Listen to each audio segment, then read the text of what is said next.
মানুষের একটা বিয়ে করেই ওষ্ঠাগত হয় প্রাণ, আর এই মহিলা ইতিমধ্যেই করে ফেলেছেন 8খানা বিয়ে। তবে শুধু বিয়ে করেই ক্ষান্ত থাকেননি এই মহিলা, বরং বিয়ের নামে প্রতিটি পুরুষের থেকে লুটে নিয়েছেন লক্ষ লক্ষ টাকা। আগে হ্যাঁ, বেছে বেছে বিয়েও করেছেন সেই সব পয়সাওয়ালা লোকেদের, যাদের থেকে কড়াই গন্ডাই লুটে নিতে পারবেন এই মহিলা। কিন্তু অবশেষে পুলিশের জালে ধরা পড়েছে এই লুটেরা ছলনাময়ী। কতদিন আর ঘুঘু ধান খেয়ে পালাবে? অভিযুক্তের নাম সামিরা ফাতিমা। প্রথমে অনলাইনে প্রেমের ফাঁদ, তারপর প্রেমের জালে ফাঁসিয়ে তাদের বিয়ের প্রস্তাব, আর তারপর নিজের আসল পরিচয় গোপন করে আইনের হুমকি দিয়ে লক্ষ লক্ষ টাকা আত্মসাৎ করে চম্পট। আর এভাবেই দিনের পর দিন এই একই প্রেমের জালে ফাঁসিয়ে গেছেন একের পর এক ব্যবসায়ী, প্রমোটার, ব্যাংকারকে। তবে শেষ রক্ষা হলো না। বর্তমানে এই মহিলাকে রীতিমতো জেলের ভাত খাওয়ানোর জন্য ভাত বসিয়েছে প্রশাসন, চলছে তারই প্রস্তুতি। কিন্তু কিভাবে স্বামীদের থেকে লক্ষ লক্ষ টাকা তুলতো অভিযুক্ত, কিভাবে বা ধরা পড়লো সে পুলিশের জালে? আসুন আলটিমেট মোটিভেশনের আজকের এই নতুন ভিডিওতে আমরা শুনে নিই এই লুটেরা দুলহানের বিষয়ে।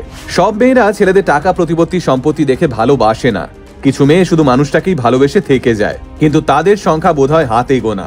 না হলে ঠিক যখনই আপনাদের শান্তিপুরের রাহুল আর শর্মিষ্ঠার ভালোবাসার গল্প বললাম, ঠিক তারপরেই এই লুটেরা সামিরার গল্প আমাকে বলতে বাধ্য করছে বর্তমানে আমাদের সমাজে এমনই কিছু মেয়েরা রয়েছে যারা টাকা পয়সা সম্পত্তির জন্য তাদের স্বামীকে ঠকাতে কিংবা তাকে চিরতরের জন্য পৃথিবী থেকে সরিয়ে দিতেও দুবার ভাবে না। গিট্টিখাদান থানার পুলিশ সূত্রে জানা যায়, দীর্ঘ 1 বছরেরও বেশি সময় ধরে পলাতক ছিলেন সামিরা। সামিরা সোশ্যাল মিডিয়াকে তার শিকার ধরার একটা মাধ্যম বানিয়ে ফেলেছিলেন। সেখানে তিনি বিবাহিত কিংবা মধ্যবয়স্ক মানুষকে টার্গেট করতেন। তাদের সঙ্গে যোগাযোগ করে সামিরা নিজেকে একজন ডিভোর্সি মেয়ে হিসেবে পরিচয় দিতেন। শুনলে অবাক হবেন, অনেক বিবাহিত পুরুষকে সামিরা বলতেন তিনি তার দ্বিতীয় স্ত্রী হয়েও থাকতে রাজি। আর এভাবেই দিনের পর দিন নিজের কথার জালে ফাঁসিয়ে ফেলতেন পুরুষদের।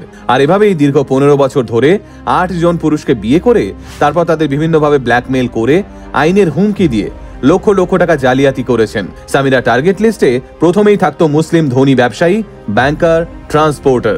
এদের কারোর কাছ থেকে 50 লাখ, কারো কাছ থেকে 10 লাখ, আবার কারো কাছ থেকে 15 লাখ টাকা বিভিন্নভাবে নিয়েছে সে, কখনো ব্যাংক ট্রান্সফার, কখনো ক্যাশ।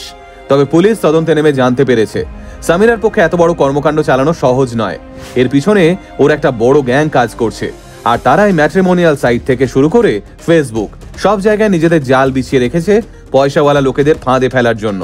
সম্প্রতি 2023 সালে গিট্টিখাদান থানায় গোলাম পাঠান নামের এক ব্যক্তি এসে সামিরার নামে লিখিত অভিযোগ দায়ের করেন। সেই অভিযোগের ভিত্তিতেই তদন্তে নেমে পুলিশের চোখ কপালে ওঠে।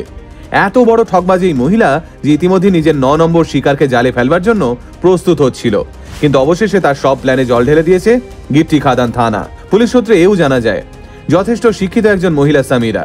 একসময় স্কুল শিক্ষিকাও ছিলেন তিনি, কিন্তু দীর্ঘদিন ধরে পলাতকও ছিলেন। সম্প্রতি নাগপুরের সিভিল লাইন্স এলাকার একটি চায়ের দোকানে ছদ্মবেশে আসতেন, আর সেখান থেকেই পুলিশের সন্দেহ প্রকট হয় এবং নাগপুর থেকে এই লুটেরা দুলহানকে গ্রেপ্তার করে পুলিশ। দিনের পর দিন বিভিন্ন পুলিশকে রীতিমতো আইনের ভয় দেখিয়ে লক্ষ লক্ষ টাকা আত্মসাৎ করার ফল এবার হাতে নাতে পেতে চলেছেন সামিরা। বিশ্বাস শব্দটা বোধহয় আজকাল জলের দামেই বাজারে কিনতে পাওয়া যায়। এই সব ঘটনা আমাদের স্তব্ধ করে। একজন মানুষ দিনের পর দিন, বছরের পর বছর ধরে এতগুলো মানুষকে এইভাবে ঠকিয়ে গেল। একবারও ভাবলো না একদিন না একদিন সে ঠিকই ধরা পড়বে, আর তারপর তার পরিণতি ঠিক কি হতে পারে। মানুষ আজকাল সৎপথে ডাল ভাত খেতে আসলে ভুলে গেছে।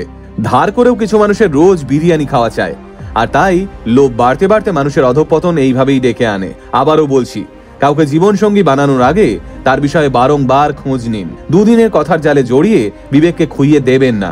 মনে রাখবেন, আপনার একটা ভুল সিদ্ধান্ত কিন্তু আপনাকে আজীবনের জন্য পথে বসিয়ে দিতে যথেষ্ট। ভালো থাকবেন।